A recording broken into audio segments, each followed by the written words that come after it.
सोचिए, एक ऐसा आदिवासी नायक जिसने अकेले एक पूरे साम्राज्य को चुनौती दे दी। ये कहानी है उस योद्धा की जिसने अपनी जमीन और अपनी पहचान के लिए क्रांति की वो आग जलाई जिसने ब्रिटिश हुकूमत की नींव हिलाकर रख दी। आज हम बात कर रहे हैं बिरसा मुंडा की। ये जो लाइन है ना, ये सिर्फ एक कहावत नहीं है। ये उस हकीकत की गूंज है जिसने एक दिन वाकई ब्रिटिश साम्राज्य को कंपा दिया था। तो सवाल ये है कि आखिर ये जंगल जागा कैसे और क्यों? तो चलिए कहानी की शुरुआत से शुरू करते हैं। किसी भी क्रांति को समझने के लिए उसके पीछे की वजह को जानना बहुत जरूरी है। तो इस विद्रोह की आग भड़कने से पहले मुंडा आदिवासियों की दुनिया आखिर थी कैसी? देखिए, मुंडा समाज की ना एक बुनियाद थी, और वो थी ये खुनकट्टी व्यवस्था।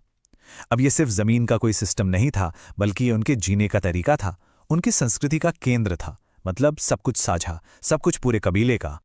और फिर एंट्री होती है अंग्रेजों की, और वो इस पूरे सिस्टम को मतलब जड़ से ही उखाड़ फेंकते हैं।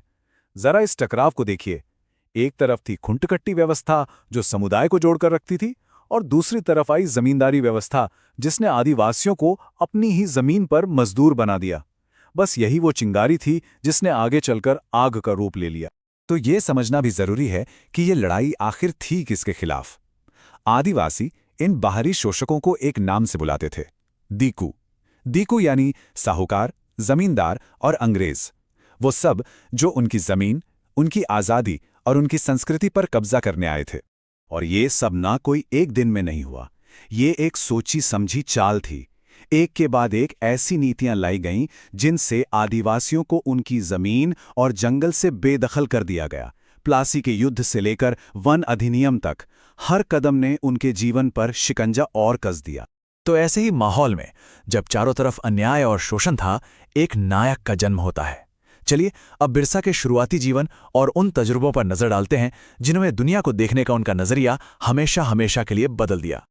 अब बिरसा का बचपन जो था वो बहुत गरीबी में गुजरा, लेकिन दिमाग के बहुत तेज थे। पढ़ने का शौक था, पर रास्ता सिर्फ एक, मिशनरी स्कूल। और वहां एक शर्त थी, धर्म बदलना होगा। उन्हें अपना नाम बिरसा से बदलकर बिरसा डेविड रखना पड़ा। और शायद यहीं से उनके मन में अपनी पहचान को लेकर पहला सवाल उठा होगा। और जानते हैं, बिरसा को यह समझने में ज्यादा वक्त नहीं लगा। उन्हें साफ दिख गया कि ये मिशनरी स्कूल हों या अंग्रेजी हुकूमत, दोनों एक ही सिक्के के दो पहलू हैं। दोनों का मकसद एक ही है, आदिवासियों की पहचान छीनना और उन पर राज करना। ये उनके लिए एक टर्निंग पॉइंट था। तो बस उन्होंने मिशनरी स्कूल छोड़ दिया, और यहीं से शुरू हुआ उनका असली सफर, अपने लोगों के बीच उनके हक की लड़ाई लड़ने का सफर। और यहीं से वो एक आम नौजवान से एक आध्यात्मिक और राजनीतिक नेता बनने की राह पर चल पड़े। फिर आया साल 1894, एक ऐसा साल जब छोटा नागपुर में अकाल और महामारी ने कहर बरपा दिया। अंग्रेज वो तो बस देखते रहे, लेकिन बिरसा वो अपने लोगों के बीच थे, दिन रात उनकी सेवा कर रहे थे, उन्हें अंधविश्वास से निकालकर सही इलाज के लिए जागरूक कर रहे थे। और यहीं से लोगों का भरोसा उन पर गहरा होता चला गया। बिरसा एक बात समझ गए थे कि असली आज़ादी सिर्फ राजनीतिक नहीं होती, वो सामाजिक और सांस्कृतिक भी होती है। इसीलिए उन्होंने बिरसाइत पंथ की शुरुआत की। ये मुंडा परंपराओं पर आधारित एक ऐसा रास्ता था जो समाज को अंधविश्वास से दूर करता था और उन्हें अपनी जड़ों से मजबूती से जोड़ता था। और बस फिर क्या था, लोगों ने उनमें अपना भगवान, अपना रक्षक देख लिया। उनकी सेवा और उनके ज्ञान ने उन्हें अपने लोगों का नेता बना दिया। महज 20 साल की उम्र में वो सिर्फ बिरसा नहीं रहे, वो बन गए धरती आबा, यानी धरती का पिता। एक ऐसा रक्षक जो अपनी धरती और अपने लोगों के लिए आया। और अब कहानी उस मोड़ पर आती है जहां एक आध्यात्मिक आंदोलन एक सशस्त्र विद्रोह में बदल जाता है। एक ऐसा विद्रोह जिसे इतिहास उलगुलान के नाम से जानता है। उलगुलान, इसका मतलब पता है क्या है? महान उथल पुथल, द ग्रेट टमल्ट।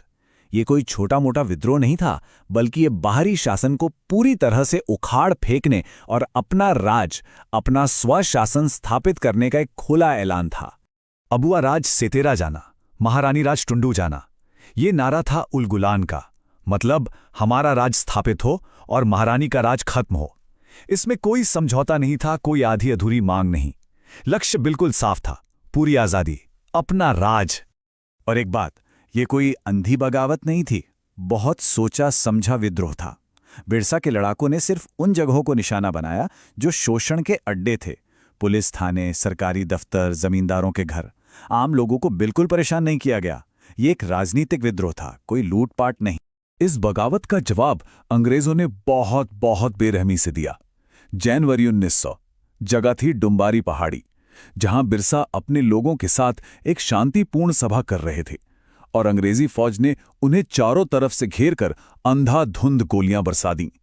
कहा जाता है कि उस दिन लगभग 400 लोग मारे गए थे। औरतें, बच्चे, किसी को नहीं बख्शा गया। उस कत्लेआम में बिरसा तो बच निकले, लेकिन उनकी कहानी का आखिरी पन्ना अब लिखा जाना बाकी था। एक ऐसा पन्ना जिसमें शहादत थी और एक ऐसी विरासत थी जो आज भी जिंदा है। अंग्रेज उन्हें पकड़ नहीं पा रहे थे, तो उन्होंने वही किया जो वो हमेशा करते थे, लालच। जानते हैं कितना इनाम रखा? 500 रुपए। बस 500 रुपए के लालच में किसी अपने ने ही उन्हें धोखा दे दिया। और फिर एक रात चक्रधरपुर के जंगल में सोते हुए बिरसा को पकड़ लिया गया। उन्हें रांची जेल में डाल दिया। और फिर बस कुछ ही हफ्तों बाद 9 जून 1900 को खबर आती है कि उनकी मौत हो गई। अब सवाल ये उठता है कि एक 25 साल का हट्टा-कट्टा नौजवान जेल में अचानक कैसे मर सकता है? तो देखिए, यहां एक मौत की 2 कहानियां हैं। सरकारी रिपोर्ट कहती है हैजे से मौत हुई, लेकिन लोगों का शक और एक गहरा शक है कि उन्हें जहर दिया गया। अंग्रेजों को डर था कि बिरसा पर अदालत में आरोप साबित नहीं हो पाएंगे और अगर वो रिहा हो गए तो विद्रोह की आग फिर से भड़क उठेगी। सच क्या था, ये शायद कभी पता नहीं चलेगा। लेकिन क्या वो आवाज सच में खामोश हो पाई? नहीं, बिरसा की शहादत बेकार नहीं गई। उनके उलगुलान का दबाव इतना जबरदस्त था कि अंग्रेजों को झुकना पड़ा और 1908 में उन्हें छोटा नागपुर काश्तकारी अधिनियम यानी CNT एक्ट लागू करना पड़ा। ये एक ऐसा कानून था जिसने आदिवासियों की जमीन को बाहरी लोगों को बेचने से रोक दिया। ये एक बहुत बड़ी जीत थी। सिर्फ 25 साल, बस इतनी सी उम्र थी बिरसा मुंडा की, लेकिन वो एक ऐसी आग जला गए जो आज तक नहीं बुझी। उन्होंने एक बात सिखाई कि लड़ाई सिर्फ जमीन के एक टुकड़े के लिए नहीं होती।